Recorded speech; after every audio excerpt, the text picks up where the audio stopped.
സർക്കാരിനെതിരെ രൂക്ഷ വിമർശനവുമായി സമസ്ത.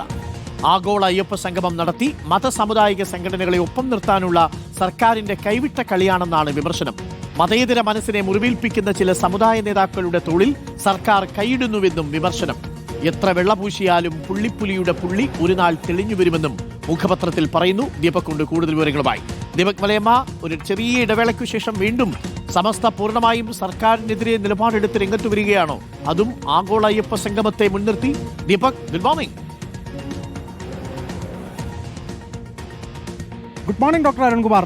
നമ്മൾ മനസ്സിലാക്കേണ്ടത് സമസ്ത മുഖപത്രമായിട്ടുള്ള സുപ്രഭാതം അത്തരത്തിൽ രൂക്ഷ വിമർശനം തന്നെയാണ് ഉന്നയിക്കുന്നത് എന്നതാണ്. പ്രധാനപ്പെട്ട കാര്യം ഭക്തവിലാസം എന്നുള്ള രീതിയിലാണ് അതിൻ്റെ ഒരു തലക്കെട്ട് തന്നെ കൊടുത്തിരിക്കുന്നത്. ഭക്തസംഘം, സർക്കാർ വിലാസം ഭക്തസംഘം എന്നാണ് ആ തലക്കെട്ട് തന്നെ വന്നിരിക്കുന്നത്. അതിൽ പ്രധാനമായും വിമർശനം ഉന്നയിച്ച് തുടങ്ങുന്നത് തന്നെ വൈരുദ്ധ്യാത്മക ഭൗതികവധവുമായി ബന്ധപ്പെട്ടുകൊണ്ട് അത് ഇന്ത്യൻ സാഹചര്യത്തിൽ പ്രായോഗികമല്ല എന്ന് നേരത്തെ തന്നെ സംസ്ഥാന സെക്രട്ടറി ആയിട്ടുള്ള CPM-ന്റെ MP ഗോവിന്ദൻ പറഞ്ഞിട്ടുണ്ട് എന്നതടക്കം കോട്ട് ചെയ്തുകൊണ്ടാണ് പറഞ്ഞു തുടങ്ങുന്നത് തന്നെ. അതിൽ പറയുന്നത് ഇപ്പോൾ ആഗോള അയ്യപ്പ സംഗമം നടത്തിയിരിക്കുന്നത് അത് സമുദായ സംഘടനകളെ ഒപ്പം നിർത്താൻ വേണ്ടിയിട്ടുള്ള ഇടത് സർക്കാരിന്റെ കൈവിട്ട കളിയാണ് എന്നാണ്. അതിനെ സൂചിപ്പിക്കാനുള്ള പ്രധാന കാരണങ്ങളായി പറയുന്നത്, ഒന്ന്, NSS-നെ ഉൾപ്പെടെ അടുപ്പിക്കാനുള്ള നീക്കമുണ്ടായത്, ഒപ്പം തന്നെ വെള്ളാപ്പള്ളി നടേശനെ മുഖ്യമന്ത്രിയുടെ കാറിൽ തന്നെ ആനയിച്ചു കൊണ്ടുവന്നത് എന്തിന്റെ ലക്ഷണമാണ് എന്നുള്ള ചോദ്യമാണ് പ്രധാനമായും ഉയർത്തുന്നത്. അതിൽ തന്നെ ന്യൂനപക്ഷങ്ങൾക്കെതിരെ എല്ലാ ഘട്ടത്തിലും വലിയ രീതിയിലുള്ള വർഗീയ പരാമർശങ്ങൾ ഉൾപ്പെടെ നടത്തിയിട്ടുള്ളയാളാണ് വെള്ളാപ്പള്ളി പിന്നീട് മുഖ്യമന്ത്രിക്കൊപ്പം വാഹനത്തിൽ വന്നതിന് ശേഷവും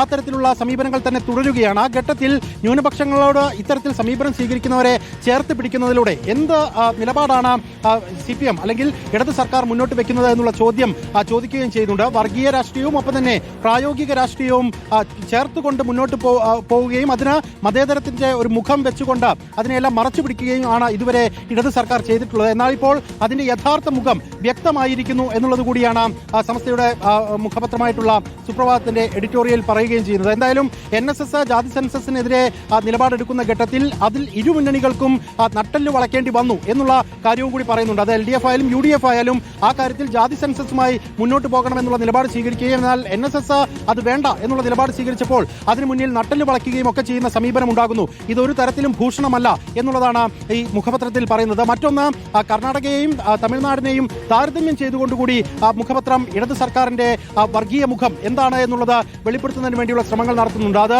കർണാടകയിലെ ദസറയുമായി ബന്ധപ്പെട്ടുകൊണ്ട് അവിടെ ഒരു മുസ്ലിമായിട്ടുള്ളയാൾ അത് ഉദ്ഘാടനം ചെയ്യുന്ന ഘട്ടത്തിൽ വന്ന പ്രതികരണങ്ങൾ, സംഘപരിവാറിന്റെ ഭാഗത്ത് നടക്കും വന്ന വിമർശനങ്ങൾ, അതിനെ എങ്ങനെയാണ് അവിടുത്തെ മുഖ്യമന്ത്രി നേരിട്ടത്. മറ്റൊന്ന്, തമിഴ്നാട്ടിലേക്ക് വരുന്ന ഘട്ടത്തിലും സമാനമായ രീതിയിൽ തന്നെ സ്റ്റാലിൻ ന്യൂനപക്ഷങ്ങളോട് സ്വീകരിച്ചിരിക്കുന്ന നിലപാട് എന്താണ് എന്നുള്ളത് കൃത്യമായി തന്നെ പറയുന്നു. ഒപ്പം ഇവിടെ ഇടതുപക്ഷം ന്യൂനപക്ഷങ്ങളോട് സ്വീകരിക്കുന്നത് വെള്ളാപ്പള്ളിയെ പോലെയുള്ള ആളുകളെ കൂട്ടുപിടിച്ചുള്ള അവരോട് മുഖം തിരിഞ്ഞു നിൽക്കുന്ന സമീപനമാണ് എന്നുള്ളത് കൃത്യമായി പറയുകയും ചെയ്യുന്നുണ്ട്. എന്തായാലും ഒരു രൂക്ഷ വിമർശനം എന്നുള്ള നിലയിൽ തന്നെയാണ് ഇന്നത്തെ സമസ്തയുടെ മുഖപ്രസംഗം വരികയും ചെയ്തിരിക്കുന്നത്. Arun, okay, thank U.